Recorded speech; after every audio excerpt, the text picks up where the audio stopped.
મંગલમંદિર ખોલો દયામય, મંગલમંદિર ખોલો, મંગલમંદિર ખોલો દયામય, મંગલમંદિર ખોલો. જીવન વન અતિ વેગે વટાવ્યું, જીવન વન અતિ વેગે વટાવ્યું, દ્વાર ઉભો શિશુ ભોળો, તિમિર ગયો ને જ્યોતિ પ્રકાશ્યો, શિશુને ઉર્માલો લો દયામય, મંગલ મંદિર ખોલો, મંગલ મંદિર ખોલો દયામય, મંગલ મંદિર ખોલો. નામ મધુર તવ રટ્યો નિરંતર, નામ મધુર તવ રટ્યો નિરંતર, શિશુ સહ પ્રેમે બોલો, દિવ્ય તૃષાતુર આવ્યો બાળક, પ્રેમ અમીરસ ઠોળો દયામય, મંગલ મંદિર ખોલો, મંગલ મંદિર ખોલો દયામય, મંગલ મંદિર ખોલો. ઓમ હરિ ઓમ શ્રી ગુરુભ્યો નમઃ. હરિ ઓમ. ઓમ સહના ભવતુ સહનૌ ભુનક્તુ સહ વીર્યં કરવાવહૈ, તેજસ્વિનાવધીતમસ્તુ મા વિદ્વિષાવહૈ. ઓમ શાંતિ શાંતિ શાંતિ. શંકરં શંકરાચાર્યં કેશવં બાદરાયણં, સૂત્રભાષ્યકૃતૌ વંદે ભગવन्तौ પુનઃ પુનઃ. ઈશ્વરો ગુરુરાત્મેતિ મૂર્તિભેદવિભાગિને, વ્યોમવદ્વ્યાપ્તદેહાય દક્ષિણામૂર્તયે નમઃ. દયાકરં દયાકારં દાન્तं ધર્મપ્રવર્તકં, પ્रणमामि दयानन्दं मदाचार्यवरं परम्.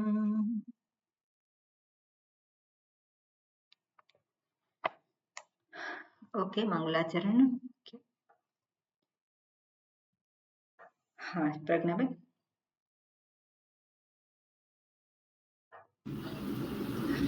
ઓમ નમો ભગવતે વાસુદેવાય, મૃત્યવે બ્રહ્મ વિદ્યાચાર્યાય નચિકેતસે ચ.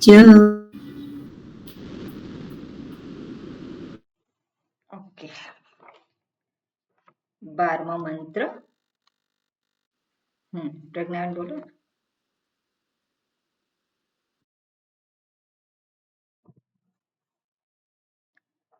મંત્ર.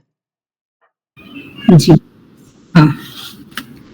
એષ સર્વેષુ ભૂતેષુ ગૂઢોત્માનપ્રકાશતે, દૃશ્યતે ત્વગ્રયા બુદ્ધ્યા સૂક્ષ્મયા સૂક્ષ્મદર્શિભિઃ. આ મંત્રમાં જે વાત કરી છે, બે વસ્તુ કઈ કે આ આત્મા જે છે ગૂઢ છે, એટલા માટે પ્રકાશિત થતો નથી. કોને માટે? સામાન્ય વ્યક્તિ માટે. જેની દ્રષ્ટિ નામ રૂપ ઉપર જ છે એને માટે હંમેશા કેવો છે? એ અપ્રકાશિત છે, પ્રકાશિત થતો નથી. પણ એને એ પામી શકે છે. કોણ પામી શકે છે? તો કે સૂક્ષ્મયા સૂક્ષ્મદર્શિભિઃ દૃશ્યતે. સૂક્ષ્મ બુદ્ધિ દ્વારા એને પામી શકાય છે. સૂક્ષ્મદર્શિભિઃ એટલે જે સૂક્ષ્મને જોવાનો જેનો સ્વભાવ છે, એના દ્વારા આ આને પામી શકાય છે એવું અહીંયા કહેલું છે અને એ વસ્તુ આપણે અહીંયા જોઈ રહ્યા છે. અને છેલ્લે જે વાત કરી હતી અને એમાં આક્ષેપ હતો કે તમે આ વિરુદ્ધ વાત કરો છો.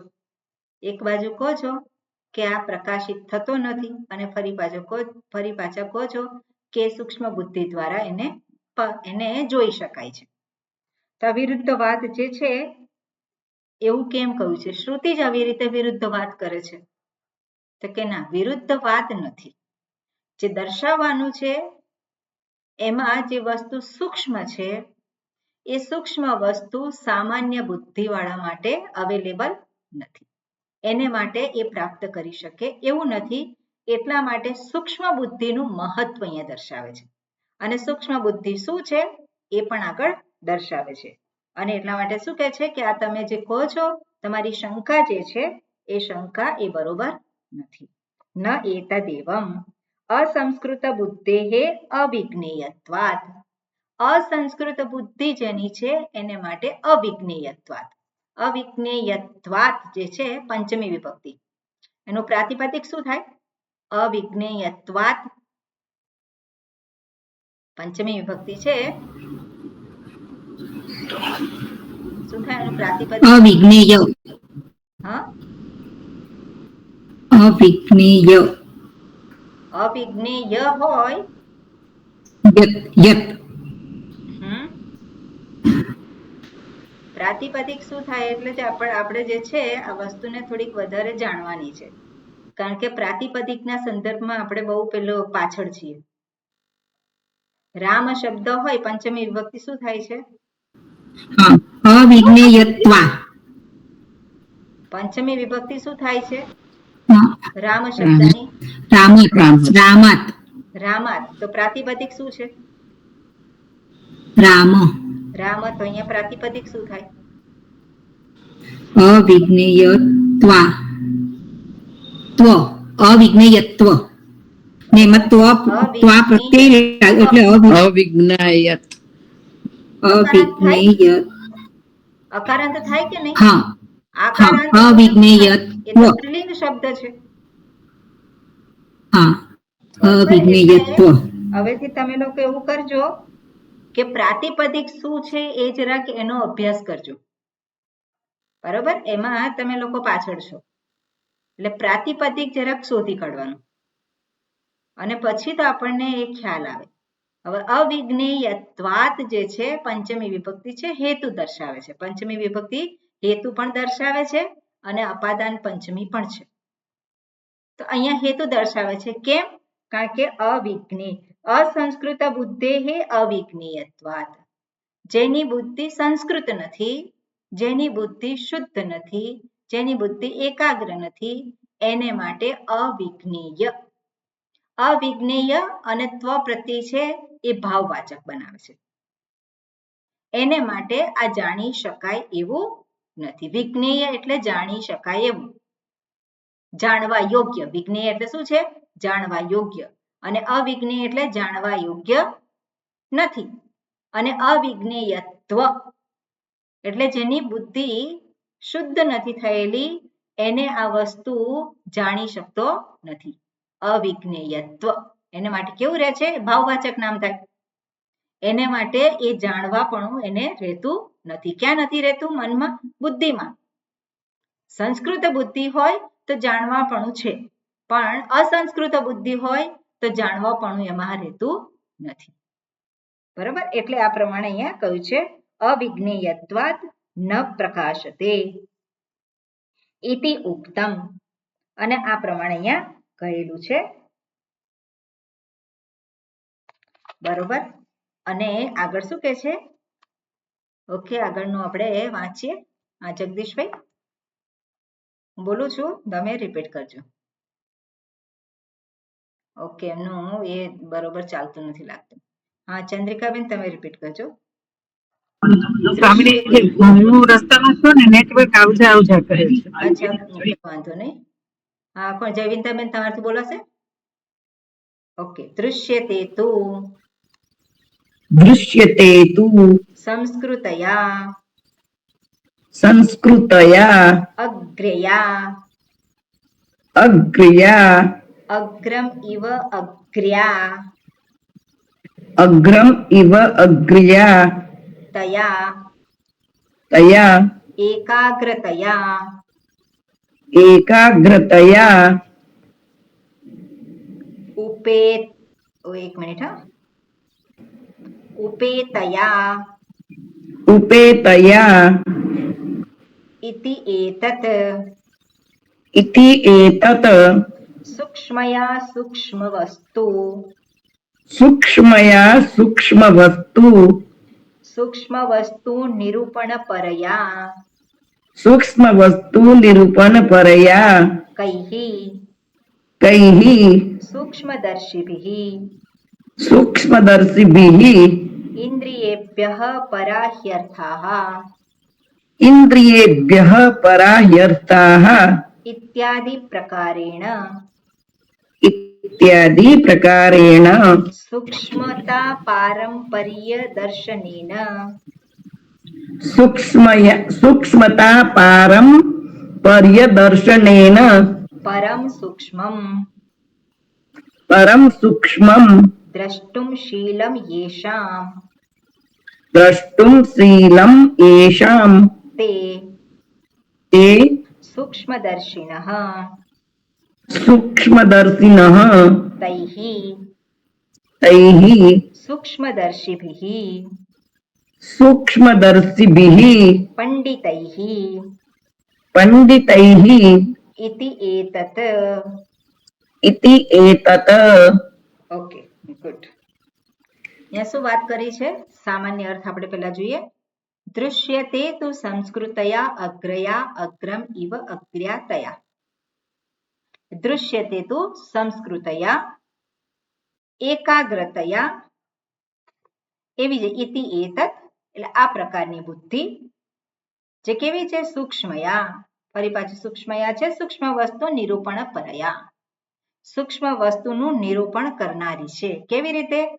તો કે સૂક્ષ્મદર્શિભિઃ એટલે સૂક્ષ્મ દર્શન દ્વારા સૂક્ષ્મદર્શિભિઃ અને કેવી રીતે તો એનો પ્રકાર આપ્યો છે કેવી રીતે સૂક્ષ્મનું વિશ્લેષણ કરે છે કેવી રીતે સૂક્ષ્મ વસ્તુનું નિરૂપણ થાય છે તો આગળ શ્રુતિમાં દર્શાવી દીધું ઇન્દ્રિયેભ્યઃ પરાહ્યર્થા અર્થેભ્યશ્ચ પરમ મનઃ આગળ આવી ગયો મંત્ર મનસસ્તુ પરા બુદ્ધિઃ બુદ્ધિરાત્મા મહાન પરઃ મહતઃ પરમ અવ્યક્તમ અવ્યક્તાત પુરુષઃ પરઃ પુરુષાન ન પરમ કિંચિત સા કાષ્ઠા સા પરાગતિઃ આગળ જ નિરૂપણ કર્યું અહીંયાથી અને એ જે દર્શાવ્યું છે એમાં સૂક્ષ્મતા વ્યાપકતા ઉત્કૃષ્ટતા એને આધારે દર્શાવ્યું હતું કે એનાથી પર છે એનાથી ઉત્કૃષ્ટ છે એનાથી સૂક્ષ્મ છે ઇન્દ્રિયોથી એના અર્થ જે છે વિષયો છે એ સૂક્ષ્મ છે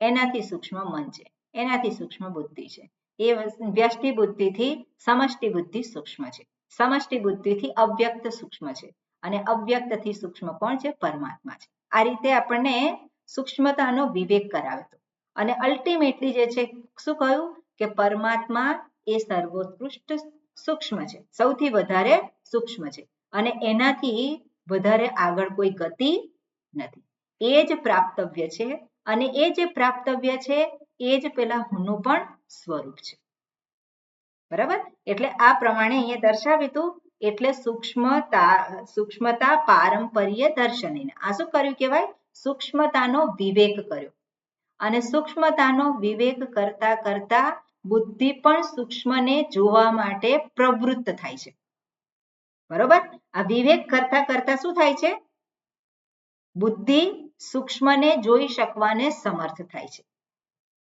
એટલે જે આ રીતનો વિવેક કરવાને સમર્થ છે એને કોણ કહેવાય સૂક્ષ્મદર્શી અને સૂક્ષ્મદર્શી એટલે સૂક્ષ્મદર્શી જે શબ્દ છે એનો અહીંયા વિગ્રહ આપ્યો છે એની સમજૂતી આપી છે શું કહ્યું છે કે સૂક્ષ્મમ એટલે શું છે પરમ પરમ સૂક્ષ્મમ પરમ કોણ છે પરમાત્મા આગળ જે દર્શાવ્યું હતું પરમ જે પરમાત્મા એ સર્વોત્કૃષ્ટ છે એ સૌથી વધારે સૂક્ષ્મ છે અને એ જ આત્મા છે ને આપણે જોયેલું હતું કે દરેક વખતે પ્રત્યેગાત્મા દરેક વખતે શબ્દ આવેલો હતો. દરેક વખતે પરમાત્મા જે છે સૃષ્ટિની રચના કરી ત્યાં શું છે દરેક જગ્યાએ પરમાત્મા છે જ. આપણે એ બધો વિવેક જોયેલો હતો. એટલે આ રીતે જે વિવેક કરવાને સમર્થ છે એને સૂક્ષ્મદર્શી કહેવાય. એટલે સૂક્ષ્મદર્શી એ શબ્દનો અર્થ શું આપ્યો છે? સૂક્ષ્મમ દ્રષ્ટુમ શીલમ યેષામ તે. સૂક્ષ્મમ દ્રષ્ટુમ, દ્રષ્ટુમ એટલે જોવું. સૂક્ષ્મને જોવાને શીલમ, સૂક્ષ્મને જોવાનો શીલમ એટલે સ્વભાવ છે. એને શું કહેવાય? સૂક્ષ્મદર્શીન. ઈની પ્રત્યય, નીની પ્રત્યય લાગે છે ઈન છે એટલે સૂક્ષ્મદર્શીન. પ્રથમા વિભક્તિ એક વચન થાય સૂક્ષ્મદર્શી અને ષષ્ઠી વિભક્તિ થાય સૂક્ષ્મદર્શીનઃ. બરાબર? એટલે સૂક્ષ્મદર્શીનઃ એટલે તેને માટે તૈહિ એટલે સૂક્ષ્મદર્શીભિ તૃતીય વિભક્તિ છે. પંડિતૈહિ ઇતિ એતત એટલે મંત્રમાં શું અહીંયા દર્શાવી છે બીજી લાઈનમાં? કે છે કે સૂક્ષ્મદર્શી જે છે એ આ આત્માને અથવા તો એ આ પરમાત્માને જાણી શકે છે. એટલે પરમાત્માને પામવું હોય, પરમાત્માને જાણવું હોય અથવા તો આત્માને જાણવું હોય. કેમ આત્માને જાણવું હોય? કારણ કે આત્મા એ સરળતાથી અવેલેબલ નથી. સામાન્ય બુદ્ધિથી એ જાણી શકાય એમ નથી. સામાન્ય બુદ્ધિથી તો એ આત્મા એટલે કોને લે છે? આત્મા એટલે હું કોણ છું? સામાન્ય બુદ્ધિ વાળો પોતાને કઈ રીતે આત્મા એટલે શું લે છે? શરીર, શરીરને શરીર, ગણે છે. ઇન્દ્રિય, મન, બુદ્ધિ. જે શરીરને આત્મા એ સામાન્ય બુદ્ધિથી પેલો ગણે છે. પણ જેની બુદ્ધિ હવે સૂક્ષ્મને જોવા માટે સમર્થ બની છે, એનો સ્વભાવ બન્યો છે. એટલે માત્ર આ જે સામાન્ય રીતે જે પેલો વ્યક્તિ લેતો હોય એવી રીતે નથી લેતો. પણ સૂક્ષ્મ એટલે શું છે? આ શરીર એ હું હોઈ શકું નહીં એવો વિવેક કરવાને જે સમર્થ છે. આ જે પ્રાણ છે એ હું હોઈ શકું નહીં. એનાથી પણ હું ઉત્કૃષ્ટ છું, એનાથી હું પર છું. આ પ્રમાણે જે સતત વિવેક કરવાનો જેનો સ્વભાવ છે એને કોણ કહેવાય? સૂક્ષ્મદર્શી. બરાબર? એટલે આ પ્રમાણે અહીંયા દર્શાવ્યું છે. એટલે આપણે પહેલેથી જોઈએ તો શું દર્શાવ્યું છે? દૃશ્યતે તુ સંસ્કૃતયા અગ્રયા. દૃશ્યતે એટલે દેખાય છે, દેખાય છે, પમાય છે, ઓળખાય છે. કેવી રીતે ઓળખાય છે? સંસ્કૃતયા અગ્રયા. સંસ્કૃતયા શબ્દ છે દૃશ્યતે તુ અગ્રયા બુદ્ધ્યા આપી છે. મંત્રમાં શું છે? અગ્રયા બુદ્ધ્યા સૂક્ષ્મયા સૂક્ષ્મદર્શિભિ. તો દૃશ્યતે પહેલા લીધું, સૂક્ષ્મયા શબ્દ લીધો. દૃશ્યતે સૂક્ષ્મયા અને પછી અગ્રયા શબ્દ પણ છે એટલે સૂક્ષ્મ અને અગ્રય. હવે પેલા અગ્રયા કયું છે? તો અગ્રયા એટલે શું છે? અગ્ર બુદ્ધિ છે જેની. શું છે? અગ્રયા એટલે અગ્રમ ઇવ અગ્ર્યાતયા. અગ્રમ ઇવ અગ્ર્યા એટલે અગ્ર્યા એટલે શું છે? જેની અગ્ર એટલે શું છે? પૂર્વે. અગ્ર એટલે શું કહેવાય? પૂર્વે. પણ પૂર્વે શું છે?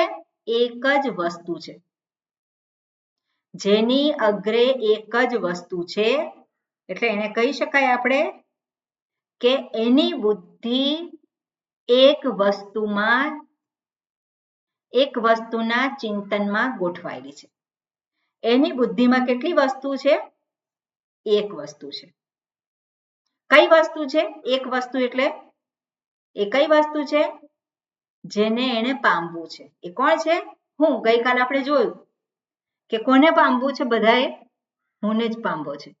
એટલે હુંને જેને પામવો છે એની દ્રષ્ટિમાં એને માટે અગ્ર્યા બુદ્ધિ એટલે શું છે? એની બુદ્ધિ માટે એક જ વિષય છે અને એ કોણ છે? એ પોતે છે અથવા તો પરમાત્મા છે. એને કહેવાય અગ્ર્યા બુદ્ધિ. અને એને આપણે કહી શકાય એકાગ્રતયા બુદ્ધ્યા. એને કેવી બુદ્ધિ કહેવાય? એકાગ્ર બુદ્ધ્યા. જેને માટે એક જ વિષયના સંદર્ભમાં ચિંતન કરવું એવો સ્વભાવ થઈ ગયો છે. એક વિષયના ચિંતનમાં એ પ્રવૃત્ત થઈ શકે છે. કેટલો વખત? લાંબો વખત. સામાન્ય વ્યક્તિનું જે મન હોય કે બુદ્ધિ આપણે કહીએ એ એક વિષયમાંથી બીજા વિષય ઉપર કૂદતું હોય છે, બીજા પરથી ત્રીજા વિષય ઉપર જતું રહેતું હોય છે. એટલે અહીંયા વૃત્તિ એક, અહીંયા એવું નથી કહેતા કે એને માટે એકાગ્ર, એકાગ્ર શબ્દનો બીજો એક એ શું છે, એને કહેવાય છે એકાગ્ર શબ્દ એક જ અહીંયા આપણે એકાગ્ર બુદ્ધિ એટલે શું છે? એક વિચાર નથી, એકત્વ થઈ જાય, એકત્વ થઈ જાય, એકત્વ થઈ જાય. ના ના, એકાગ્ર બુદ્ધિ જે છે એકત્વ ને, એકત્વ તેનું પરિણામ છે. બુદ્ધિ જ્યારે એકાગ્ર હોય અને વિષયનું ચિંતન કરે, હુંનું ચિંતન કરે, તો હુંની અંદર એક થઈ જાય, એનું પરિણામ કહેવાય. પણ એકાગ્ર એટલે શું છે? હજુ તો એને પામવાનું છે, જે વસ્તુ જે છે એને પામવાનું છે, પણ એ વસ્તુની ઉપર જ જેની દ્રષ્ટિ છે, જેની બુદ્ધિ એ વિષયના સંદર્ભમાં જ વિચાર કરે છે. એટલે એકાગ્ર એટલે એવું નહીં કે વિચાર બંધ થઈ ગયા. વિચારો છે, વિચારો અનેક છે, પણ વિચારો એક જ વિષયના સંદર્ભમાં છે. આપણે સામાન્ય વિચાર કરીએ જ છે, પણ એ વિચારો અનેક છે અને વિષયો પણ અનેક છે. એક વિષય પરથી બીજા વિષય પર, બીજા વિષય પરથી ત્રીજા વિષય પર કંઈક આપણે વાત કરી અથવા તો કંઈક જોયું, અને જોયું એની સાથે કંઈક યાદ આવ્યું, અને યાદ આવ્યું ત્યાંથી ક્યાંના ક્યાં જતા રહ્યા.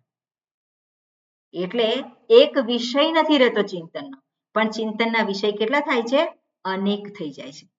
એટલે મન એક વિચાર પરથી બીજા વિચારમાં, બીજા વિચારમાંથી ત્રીજા વિચારમાં, એનો સ્વભાવ, આ સામાન્ય એનો સ્વભાવ છે. પણ આવું નહીં, જેનું મન એકાગ્ર થયેલું છે એટલે એક જ વિષયના સંદર્ભમાં જે વિચાર કરવાને સમર્થ છે. એટલે એક જ વૃત્તિ નથી, વૃત્તિ અનેક છે, પણ વિષય કેટલો છે? એક જ છે.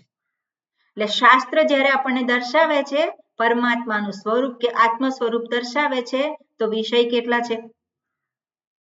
વેદાંતનો વિષય કેટલો છે? એક જ છે. એક જ છે, પણ છતાં પણ કેટલા ઉપનિષદ છે, ભગવદ્ ગીતા છે, બધું જ છે. વિષય કેટલો છે? એક જ છે. એટલે એક જ વિષયની અંદર એને આધારે જ જે વિચારો જે છે, તો એ વિચાર કરવાને જે સમર્થ છે એને શું કહેવાય? એકાગ્ર બુદ્ધિ. 1 કલાક માટે પણ શું છે? ત્યાં એ રહી શકવાને સમર્થ છે. કેમ? કારણ કે આત્મા અથવા તો પરમાત્મા એ કેવા છે? સૂક્ષ્મ છે. અને સૂક્ષ્મ વસ્તુને પામવા માટે બુદ્ધિનું એકાગ્ર હોવું જરૂરી છે. આપણે જોઈએ છે કે અહીંયા જે વાતો કરી હોય તો એક પછી એક ડેવલપમેન્ટ થતું હોય.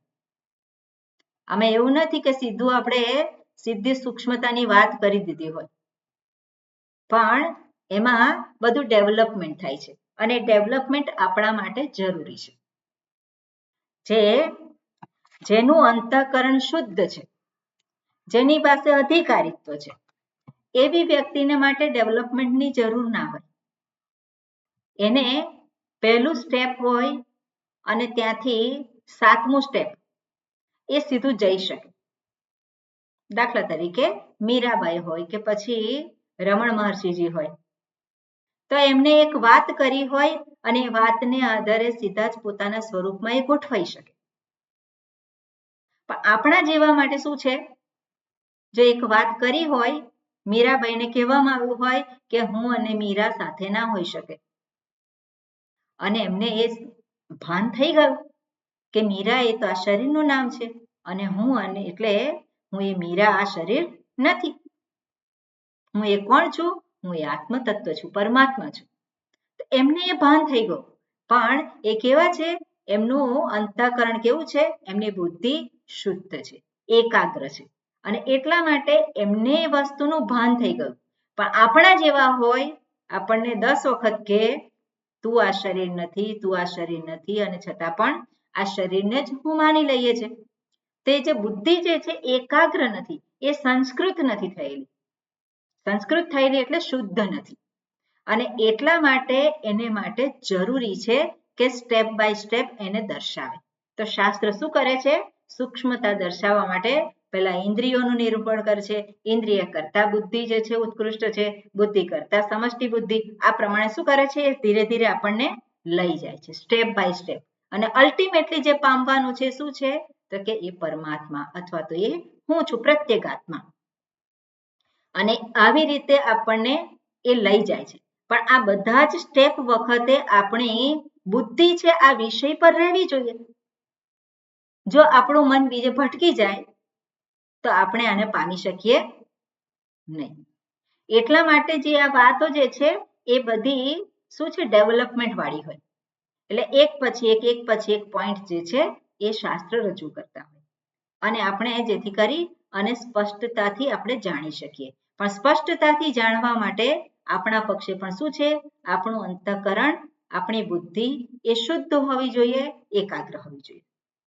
બરાબર? એટલા માટે અહીંયા દર્શાવ્યું હોય કે દૃશ્યતે તુ સંસ્કૃતયા અગ્રયા અગ્રમ ઇવ અગ્ર્યા તયા. તયા શું છે? એકાગ્રતયા ઉપેતયા. એકાગ્રતયા ઉપેતયા. એકાગ્રતયા એટલે એકાગ્રતાથી, ઉપેતયા. ઉપેતયા એટલે પ્રાપ્ત કરેલું. ઉપેતયા એટલે શું છે? પ્રાપ્ત કરેલું. અને ઉપેતયા શું છે? પ્રાપ્ત કરેલી બુદ્ધિ. આ પ્રમાણે પ્રાપ્ત કરેલી બુદ્ધિ દ્વારા. પ્રાપ્ત કરેલી બુદ્ધિ દ્વારા જ્યારે કહેવામાં આવે છે તો મને જે બુદ્ધિ પ્રાપ્ત થઈ છે એટલી બુદ્ધિ મારા માટે એ પૂરતી નથી. એટલે એ બુદ્ધિને મારે વધારે સૂક્ષ્મ કરવી જરૂરી છે, વધારે એને એકાગ્ર કરવી જરૂરી છે, વધારે એને શુદ્ધ કરવી જરૂરી છે. અને એને માટે ઉપાયો જે છે શું છે? ઉપાયો વિચાર છે એક તો, અને બીજું કર્મયોગ છે. કર્મ આપણને આપણી બુદ્ધિને એકાગ્ર કરવા માટે, આપણી બુદ્ધિને નિર્મળ કરવા માટે એ સહાયભૂત છે, એ સહાયક બને છે. અને એટલા માટે અહીંયા કહે છે કે એકાગ્રતયા ઉપેતયા બુદ્ધ્યા. અને ઇતિ એતત એટલે આ પ્રમાણેની બુદ્ધિ એવું અહીંયા દર્શાવ્યું છે. ઇતિ એતત. અને કેવું છે? કેમ એવું દર્શાવ્યું છે? સૂક્ષ્મયા સૂક્ષ્મ વસ્તુ નિરૂપણ પરયા. ફરી પાછું સૂક્ષ્મયા બુદ્ધ્યા કહ્યું છે. તો સૂક્ષ્મયા બુદ્ધ્યા એટલે શું છે? તો કે સૂક્ષ્મ વસ્તુ નિરૂપણ પરયા. જે સૂક્ષ્મ બુદ્ધિ જે છે, સૂક્ષ્મ વસ્તુ, સૂક્ષ્મ બુદ્ધિ અર્થાત સૂક્ષ્મ વસ્તુનું નિરૂપણ જ્યારે કરવામાં આવે તે સૂક્ષ્મ વસ્તુનો વિચાર કરવાને સમર્થ છે. એટલે સૂક્ષ્મ વસ્તુ નિરૂપણ પરાયા એટલે શું છે? બુદ્ધિ જે છે સૂક્ષ્મ વસ્તુનું જે નિરૂપણ થઈ રહ્યું છે ત્યાં જ એને પર એટલે શું છે? પરાયણ છે. એટલે હું કોણ છે? સૂક્ષ્મ. સૌથી વધારે સૂક્ષ્મ વસ્તુ કોણ છે? હું પોતે જ છું, અથવા તો પરમાત્મા કહીએ. અને એ પરમાત્મા જે છે એને પામવા માટે જ્યારે બુદ્ધિ પ્રવૃત્ત થઈ હોય અને જ્યારે એનું નિરૂપણ થઈ રહ્યું હોય તો એ નિરૂપણને આધારે આત્માને જ, પ્રત્યેગાત્માને જોવા માટે જ જે પ્રવૃત્ત છે. એટલે એનો અભિગમ શું છે? અભિગમ છે મારે આ પામવું છે, મારે આ જાણવું છે. એટલે મન એને માટે પ્રવૃત્ત છે. એવું નથી કે ચાલો પુણ્યની પ્રાપ્તિ થાય એટલા માટે આપણે શ્રવણ કરીએ. એવું નથી કે ચાલો આપણને કંઈક ઇન્ફોર્મેશન વધારે મળે એટલા માટે આપણે એ કરીએ. એને માટે નથી, પણ શું છે? સૂક્ષ્મ વસ્તુ પરયા. એટલે જે સર્વથી વધારે સૂક્ષ્મ છે એ કોણ છે? હું મારું સ્વરૂપ જ સૌથી વધારે સૂક્ષ્મ છે અને એને પરાયણ છે. એટલે એને પ્રાપ્ત કરવા માટે જ જેનું લક્ષ્ય છે.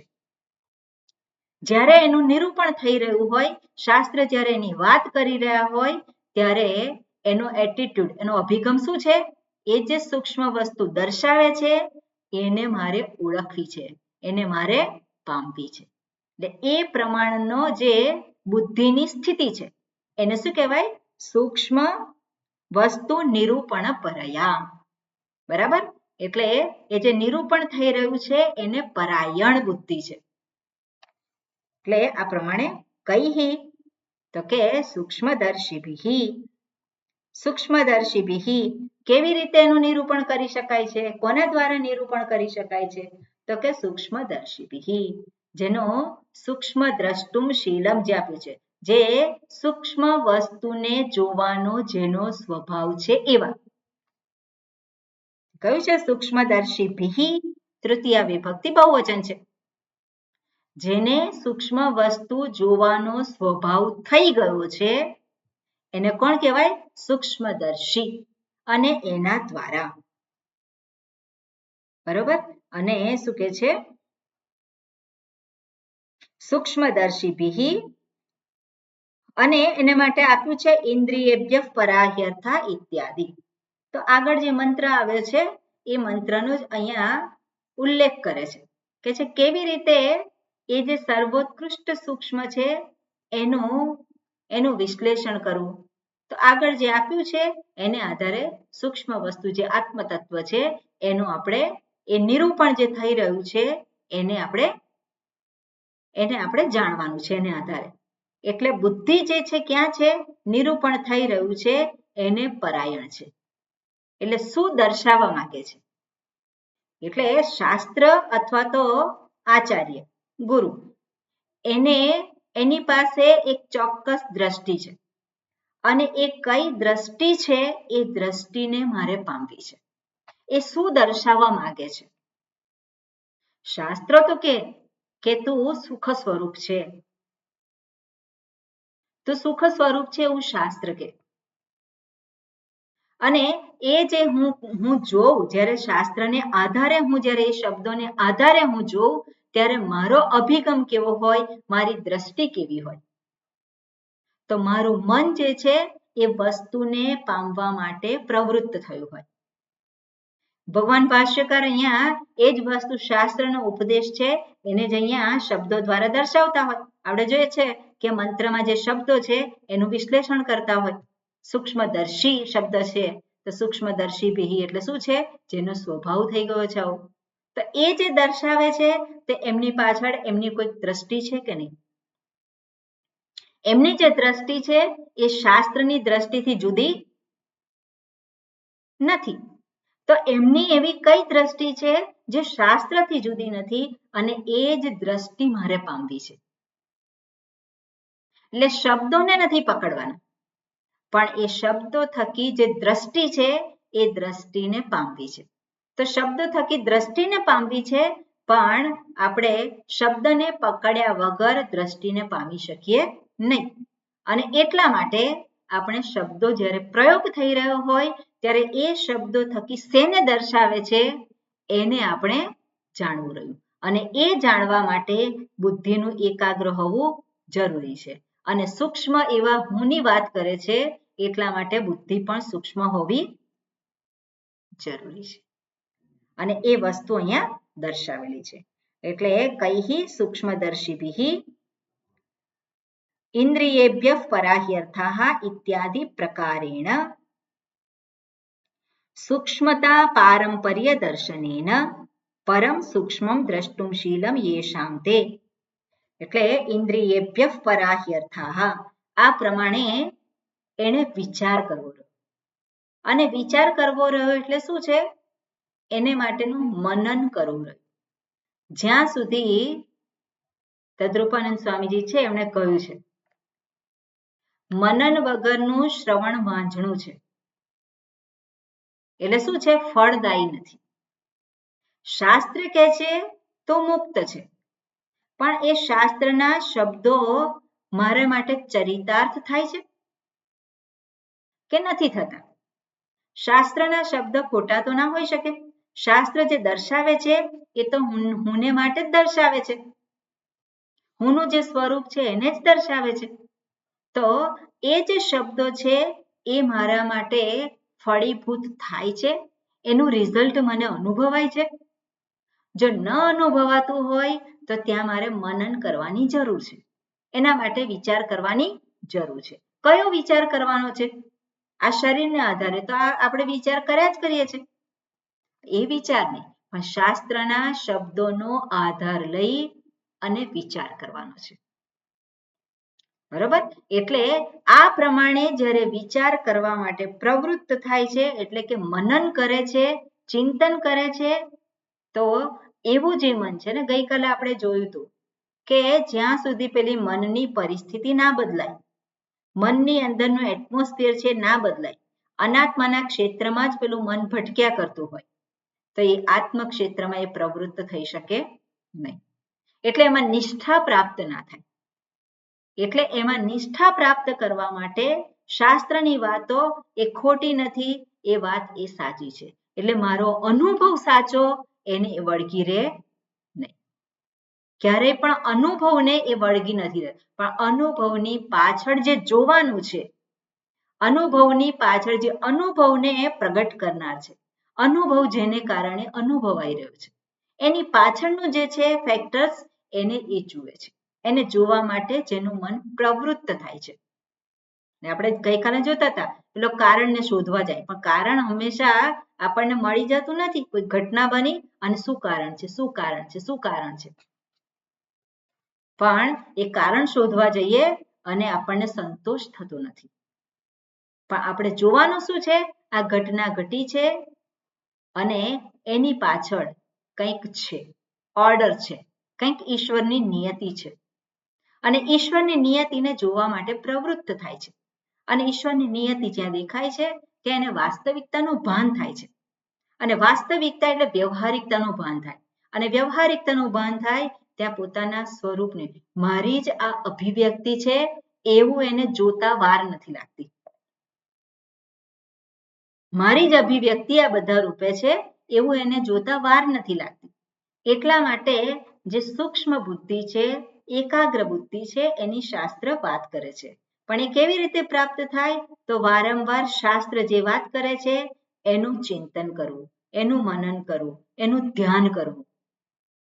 શાસ્ત્રમાં કેમ આવી વાત કરી? મારો અનુભવ આવું કે છે, મારા વિચારો આવા છે અને શાસ્ત્ર આ પ્રમાણે કે છે.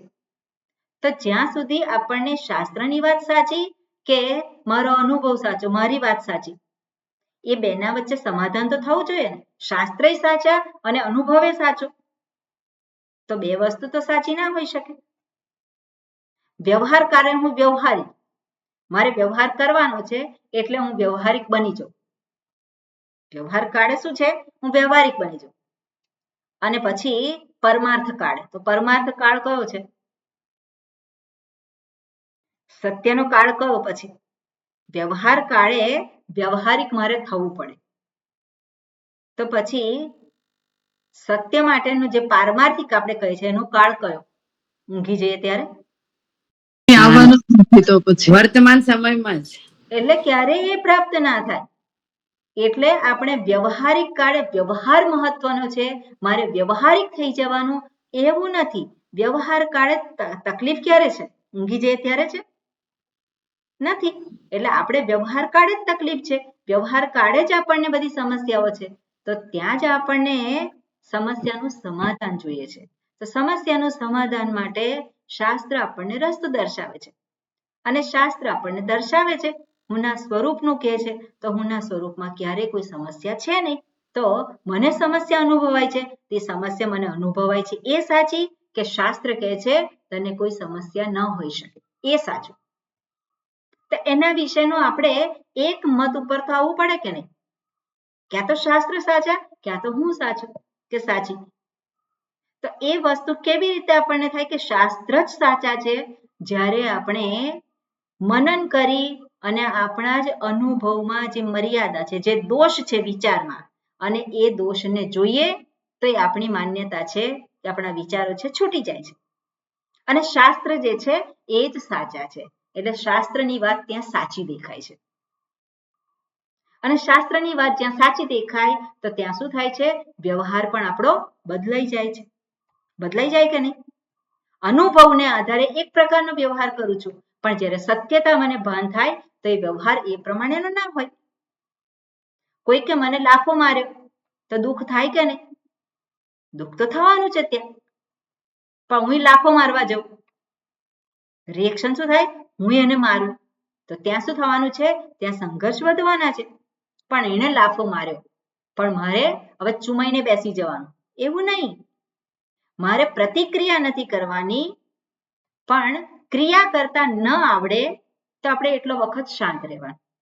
પણ પેલું મન જે છે એ પેલી અંદર જે પ્રતિક્રિયા માટે શું છે? હંમેશા પેલું એ હોય, એને તો શાંત પાડવું પડે. તો એને શાંત કેવી રીતે પડાય? તો એ શાસ્ત્રની સહાય લેવાની છે. શાસ્ત્ર કહે છે કે એને તને લાફો માર્યો, તને દુઃખ થયું, પણ એ દુઃખ એ તારા સ્વરૂપમાં નથી. શાસ્ત્ર શું કહે છે? દુઃખ એ તારા સ્વરૂપમાં નથી, પણ અનુભવાય છે ને? હા, અનુભવાય ખરું. અર્જુનની સમસ્યા શું હતી? એને શોક અનુભવાતો હતો અને મારે શોક નથી જોઈતો. ભગવાન કે તારા સ્વરૂપમાં શોક નથી. આ જે છે એ પરમેનન્ટ ઉપાય છે. પણ અર્જુનને ના ખબર પડી તો ત્યાં દર્શાવે છે ભગવાન કે તું એવું જાણ કે હું એ દ્વારા હું જ આવ્યો છું. એ પ્રસાદ તને પ્રાપ્ત થયો છે. તો પ્રસાદ બુદ્ધિ આપણામાં પ્રગટ થાય તો પછી આપણે પ્રતિક્રિયા થવાની છે. પ્રસાદ બુદ્ધિ જ્યાં પ્રાપ્ત થઈ ત્યાં પ્રતિક્રિયા નથી થવાની, પણ એ વ્યક્તિ જે છે એને જે વ્યવહાર કર્યો ત્યાં આપણને સમાધાન થાય. એને આ પ્રમાણે વ્યવહાર કર્યો, આ ભગવાન જ આ રૂપે આવ્યા. એવું નહીં કે ફરી પાછું એની પાસે સામે જવું અને બીજો લાફો મારે, એવું ના હોય. એ બુદ્ધિશાળી નથી. પણ જે કંઈ થયું અને પીડા અનુભવાય છે તો એ પીડા જે છે સ્થાને છે, ઈશ્વર ઉપર શ્રદ્ધા છે. તો આ બધું જે ચિંતન જે છે એ મારી પ્રતિક્રિયામાંથી મારે પ્રતિભાવની સ્થિતિ તરફ દોરી જાય. એટલે શાસ્ત્રની વાત સાચી અથવા તો હુંની વાત સાચી, કઈ વાત સાચી એ મારે એની અંદર કન્ફર્મ થવું પડે અને તો મારા વ્યવહારમાં પણ ત્યાં ચેન્જ આવે. એટલે વ્યવહારમાં જ્યારે ચેન્જ ના આવે અને આપણે જે વ્યવહારિકતા કરીને એની અંદર જ આપણે ચાલ્યા કરીએ તો મુક્તિ પણ શું છે? મુક્તિ કલ્પના બની રહે. એ જીવન મુક્તિની વાત કરે છે શાસ્ત્ર, એ આપણને પ્રાપ્ત ન થાય. અને એટલા માટે સૂક્ષ્મ બુદ્ધિની જરૂર છે. તો સૂક્ષ્મ બુદ્ધિ કેવી રીતે થાય? તો સૂક્ષ્મ બુદ્ધિ આ રીતે જ થાય. પેલો સ્થૂળ વ્યક્તિ છે જેને સ્થૂળ જોવાની છે એ તો ફટાક દઈને રિએક્શન કરવાનું છે, પણ રિએક્શનની સામે મારે રિએક્શન ના હોય. રિએક્શનની સામે મારે શું છે? એક્શન હોય. અને એક્શન કોણ કરી શકે? જેની બુદ્ધિ માત્ર આ બાહ્ય અભિવ્યક્તિને નથી જોતો, પણ બાહ્ય અભિવ્યક્તિ કરતા કંઈક વિશેષ જોઈ શકવાને સમર્થ છે. એટલા માટે અહીંયા સૂક્ષ્મદર્શી કહ્યું છે, જેની બુદ્ધિ કેવી થઈ છે? સૂક્ષ્મ થયેલી છે.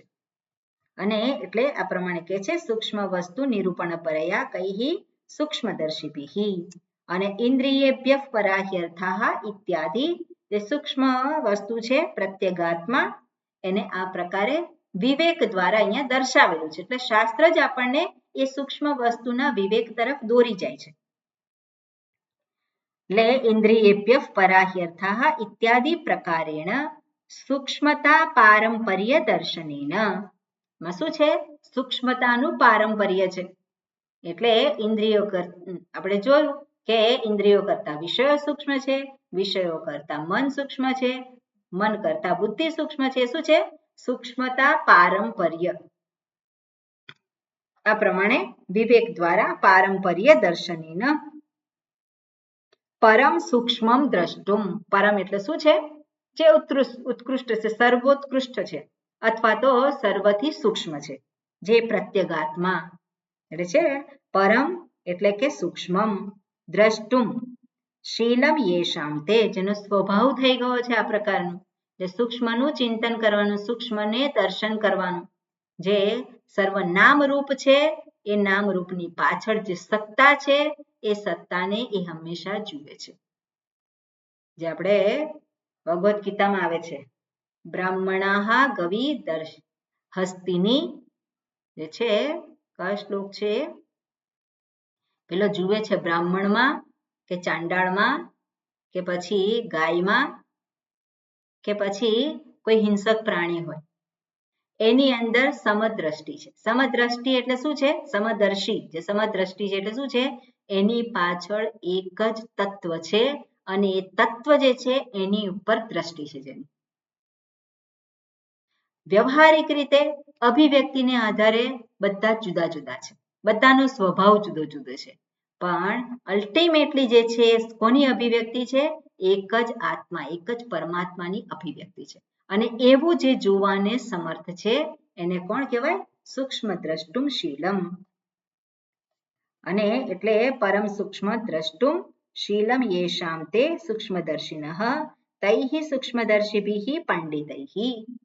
એટલે સૂક્ષ્મદર્શિભિઃ એટલે શું છે? પંડિતૈઃ.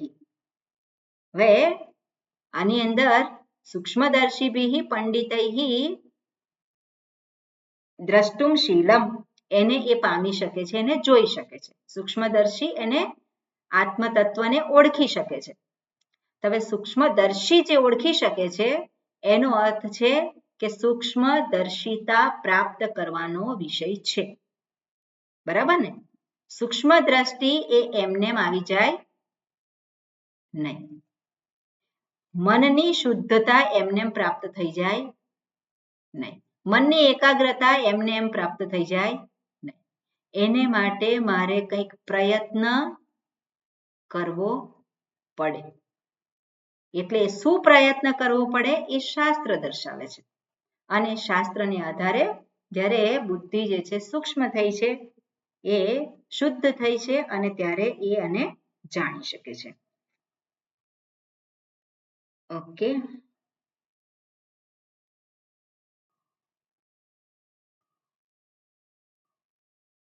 બરાબર. ઓકે, હવે આ પ્રમાણે વાત કરી આ મંત્રમાં. અને હવે આગળ શું કહે છે ભાષ્યમાં આપણે વાંચીએ. ઓકે, દુષ્યંતભાઈ. તત પ્રતિપત્તિ ઉપાયમ આહ.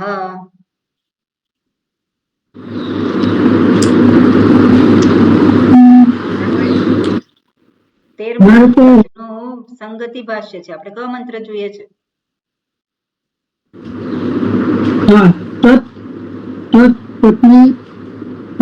પ્રતિપત્તિ ઉપાયમ આહ.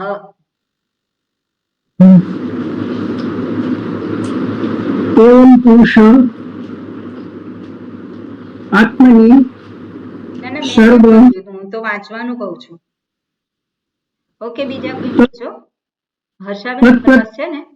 ઓકે, આ છે તત્પ્રતિપત્તિમ ઉપાયમ આહ. તત્પ્રતિપત્તિમ ઉપાયમ આહ. એટલે સૂક્ષ્મ જે દર્શી એને જાણી શકે છે તો એ સૂક્ષ્મદર્શિતા કેવી રીતે પ્રાપ્ત થાય? એકાગ્રતા, જે બુદ્ધિની એકાગ્રતા છે એ કેવી રીતે પ્રાપ્ત થાય? એનો ઉપાય શું છે એ અહીંયા દર્શાવે છે. એટલે તત્ પ્રતિપત્તિ. હવે તત્ એટલે શું છે? તેની પ્રાપ્તિ. તેની પ્રાપ્તિ કોની પ્રાપ્તિ? પરમાત્મા અથવા તો આત્માની પ્રાપ્તિ, જેને પ્રત્યેગાત્મા તરીકે દર્શાવેલો હતો. એ પ્રત્યેગાત્માની પ્રાપ્તિ માટે તત્પ્રતિપત્તિમ ઉપાયમ આહ, એને માટેનો ઉપાય દર્શાવે છે. ઉપાય દર્શાવે છે એટલે શું છે? જે બુદ્ધિ જે છે એ સૂક્ષ્મ જે છે એ જ એને પામી શકે છે. એટલે બુદ્ધિની સૂક્ષ્મતા એ પ્રાપ્ત કરી શકાય છે. એનો ઉપાય શેને માટે? તો કે એની પ્રાપ્તિ માટે. બરાબર? એટલે એની પ્રાપ્તિ માટે, એટલે આત્મતત્વને જાણવા માટે. અને એનો જે ઉપાય છે એ અહીંયા દર્શાવે છે. અને શું કહે છે આગળનો મંત્ર? ઓકે, આગળનો મંત્ર છે પ્રજ્ઞાબેન.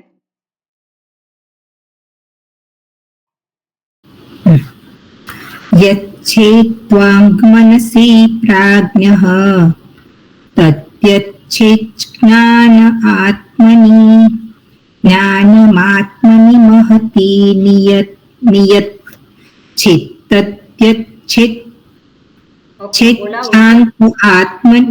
બોલાવું છું. યચ્છેદ્વાંગ મનસી પ્રાજ્ઞઃ. યચ્છેત્વાંગમનસી પ્રાજ્ઞઃ તદ્યચ્છેદ જ્ઞાન આત્મની. તદ્યચ્છેદ જ્ઞાન આત્મની જ્ઞાનમાત્મનિ જ્ઞાનમાત્મનિ મહતિ નિયચ્છેત. જ્ઞાનમાત્મનિ મહતિ નિયચ્છેત. નિયચ્છેત. નિયચ્છેત. તદ્યચ્છેત શાંત આત્મનિ. તદ્યચ્છેત શાંત આત્મનિ. ઓકે, માં છે એ દીર્ઘ છે તો દીર્ઘ ઉચ્ચારણ કરવાનું, બરોબર ને? જે દીર્ઘ હોય એનું દીર્ઘ ઉચ્ચારણ. ઓકે, સામાન્ય અર્થ જોઈએ આપણે. યચ્છેદ. યચ્છેદ, યચ્છ ધાતુ નિયમન, બરોબર? યચ્છેદ એટલે યચ્છેદ વાંગ મનસી. વાંગ એટલે વાણી, વાણીને મનસી યચ્છેદ એટલે સ્થાપિત કર, નિયંત્રિત કર, એટલે એમાં તું સ્થાપિત કર. યચ્છેદ વાંગ મનસી પ્રાજ્ઞ. પ્રાજ્ઞ એટલે જે જે જે વિવેકી છે. અહીંયા એવું લઈ શકીએ, પ્રાજ્ઞ યચ્છેદ વાંગ મનસી. પ્રાજ્ઞ જે છે વિવેકી છે એ પોતાની વાણીને મનમાં સ્થાપિત કરે છે. તદ યચ્છેદ જ્ઞાનમાત્મનિ. અને એ જે મન છે એને જ્ઞાનમાત્મનિ. જ્ઞાનમાત્મનિ એટલે બુદ્ધિ, બુદ્ધિમાં સ્થાપિત કરે છે. અને જ્ઞાનમાત્મનિ એટલે બુદ્ધિ છે એ બુદ્ધિને ફરી પાછું મહતિ નિયચ્છેદ. જે મહત તત્વ છે એટલે કે હિરણ્યગર્ભ, સમષ્ટિ બુદ્ધિ. જે વ્યષ્ટિ બુદ્ધિ છે એને સમષ્ટિ બુદ્ધિમાં સ્થાપિત કરે છે. અને સમષ્ટિ બુદ્ધિ છે તદ યચ્છેદ શાંત આત્મનિ. અને સમષ્ટિ બુદ્ધિ છે તદ યચ્છેદ શાંત આત્મનિ. શાંત આત્મામાં એને સ્થાપિત કરે છે. એટલે સ્થૂળથી શરૂ કરી અને પછી સૂક્ષ્મ ત્યાં સુધીની યાત્રા. શું છે? વિચાર જે કરવાનો છે એ આપણે જ્યાં છીએ ત્યાંથી શરૂ કરી અને બુદ્ધિ જે છે ને ધીરે ધીરે એ વધારે ને વધારે સૂક્ષ્મમાં લઈ જવાનું છે. અને વધારે ને વધારે સૂક્ષ્મમાં લઈ ગયા એ વ્યષ્ટિ બુદ્ધિ છે, એ વ્યષ્ટિ બુદ્ધિનું વિલીનીકરણ ક્યાં કરવાનું છે? સમષ્ટિ બુદ્ધિમાં. અને સમષ્ટિ બુદ્ધિનું પણ એનું અધિષ્ઠાન છે ત્યાં એનું એનાથી એ જુદી નથી, એને જાણવાનું છે. એટલે આ પ્રમાણે સર્વોત્કૃષ્ટ, સર્વથી વધારે સૂક્ષ્મ છે એ વસ્તુને કેવી રીતે પામી શકાય છે એની આ પ્રક્રિયા દર્શાવી છે. આગળ પણ આવી ગયું જે સ્થૂળથી સૂક્ષ્મનું વિશ્લેષણ. આપણે જોયું તું મહતિ, આજે છે અવ્યક્ત સુધી આપણે જોયું તું માયા, અને માયા જે છે એ પરમાત્મા. અને એ જ વસ્તુ અહીંયા જુદા શબ્દોમાં દર્શાવી છે. અને એટલે શું કે છે? ઓકે, આપણે ભાષ્ય જોઈએ. અને ભાષ્યમાં શું કહ્યું છે ખંજનભાઈ? હું બોલું છું, વાંચજો. યચ્છેદ. યચ્છેદ. નિયચ્છેદ. નિયચ્છેદ. ઉપસંહરેત. ઉપસંહરેત. પ્રાજ્ઞઃ. પ્રાજ્ઞઃ. વિવેકી. વિવેકી ના, વિવેકી એટલું છે. વિવેકી. કિમ. કિમ. વાગ્વાચમ.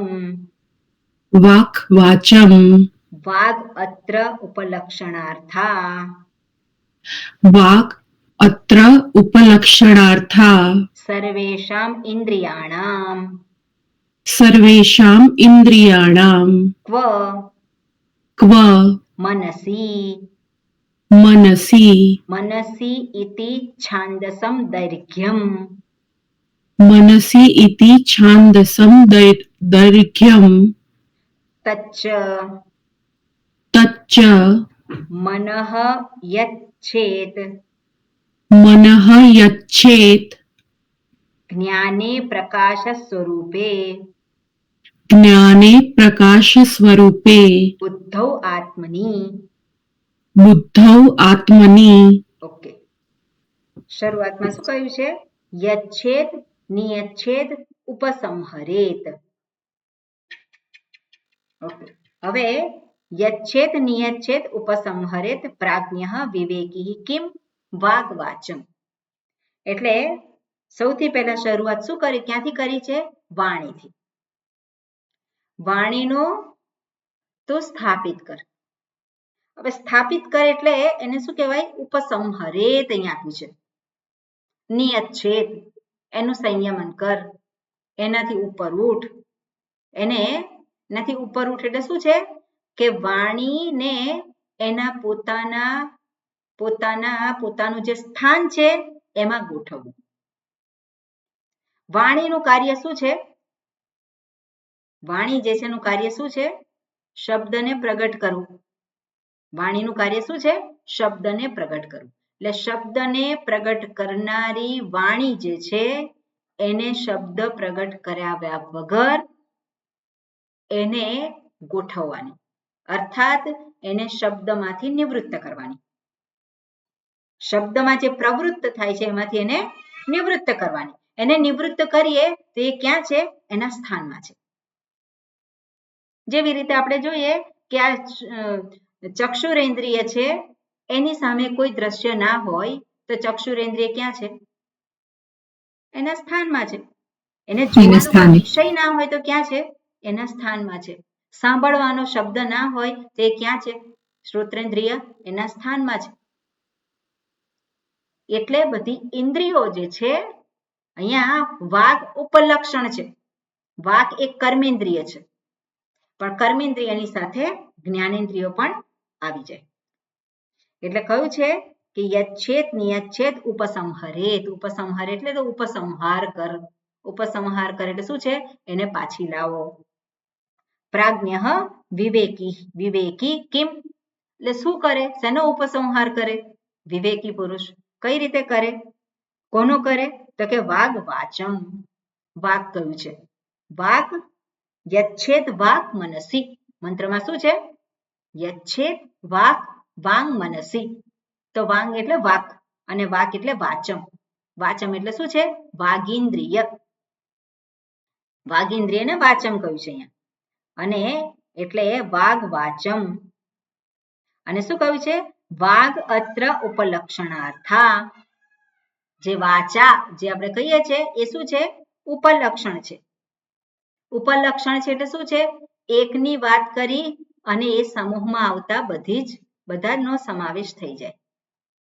એટલે વાચા એક કર્મેન્દ્રિય છે, પણ એક જ કર્મેન્દ્રિય નથી. કેટલી છે? કર્મેન્દ્રિયો 5 છે. જ્ઞાનેન્દ્રિયો 5 છે. બરાબર? એટલે અહીંયા જે કર્મેન્દ્રિય છે બધી જ કર્મેન્દ્રિયોનું તું ઉપસંહરેત એટલે એના વિષયોમાંથી તું એને પાછી, અર્થાત એને વિષયોમાં જતા અટકાવી દે. એનું શું થયું? ઉપસંહરેત. એટલે શું કહે છે? વાગ અત્ર ઉપલક્ષણાર્થા સર્વેષામ ઇન્દ્રિયાણામ. સર્વેષામ ઇન્દ્રિયાણામ એટલે બધી જ ઇન્દ્રિયો. અને બધી ઇન્દ્રિયો કેટલી ઇન્દ્રિયો છે? 5 કર્મેન્દ્રિય છે અને 5 જ્ઞાનેન્દ્રિયો. બરાબર? એ જ્ઞાનેન્દ્રિયો અને કર્મેન્દ્રિયો બંનેનો તું ઉપસંહાર કર. એટલે એનાથી હવે તારે જગતની સાથે એને જોડવાની નથી. એનો ઉપસંહાર કર્યો. અને એ ક્યાં જવાની છે? ક્યાં ગોઠવવાની છે? તો એનું સ્થાન. તેનું સ્થાન શું છે? તો કે મન. એનું સ્થાન શું છે? મન છે. એટલે એ કે છે કે વાગ અત્ર ઉપલક્ષણાર્થા સર્વેષામ ઇન્દ્રિયાણામ ક્વ એટલે ક્યાં? એને ક્યાં? એનો ઉપસંહાર ક્યાં કરવાનો? એને ક્યાં ગોઠવવાની? તો કે મનસી. મનસી એટલે મનમાં. અને અહીંયા મનસી દીર્ઘ છે એને માટે અહીંયા એક્સપ્લેનેશન આપે છે. અહીંયા કહે છે મનસી ખરેખર હોવું જોઈએ શું? ઈકારાંત, રસ્વ ઈકારાંત હોવું જોઈએ, પણ અહીંયા દીર્ઘ છે. તો કે મનસી ઇતિ છાંદસમ દૈર્ઘ્યમ. આ પ્રયોગ જે છે કેવું છે? વૈદિક પ્રયોગ છે. છાંદસમ એટલે વેદને એવી સત્તા છે કે ગમે તે રીતે એ પ્રયોગ કરી શકે. પણ આપણે જ્યારે કોઈક વસ્તુની રચના કરવાની હોય તો આપણે ગ્રામરના નિયમોને આધારે લખવાનું હોય. પણ વેદની અંદર એ નથી. એ નિયમો પાણીનીના નિયમો કે વ્યાકરણના નિયમો ત્યાં લાગુ પડતા નથી. એટલે એ જે પ્રયોગ છે એને શું કહેવાય? છાંદસમ. છંદસ જે છે શબ્દ એનો અર્થ થાય છે વેદ. એક અર્થ થાય છે વેદ. છંદસ એટલે વેદ. અને છાંદસમ એટલે વેદ સંદર્ભિત, વેદને લગતું, એટલે એને કહેવાય વૈદિક પ્રયોગ. છાંદસમ એટલે શું છે? વૈદિક પ્રયોગ. અને એટલે મનસી દીર્ઘ ઈકાર છે એ કેવો છે? છાંદસમ એટલે કે વૈદિક પ્રયોગ છે. અને તચ્ચ મનઃ યચ્છેત, ફરી પાછું એ મનને પણ શું કરવાનું છે?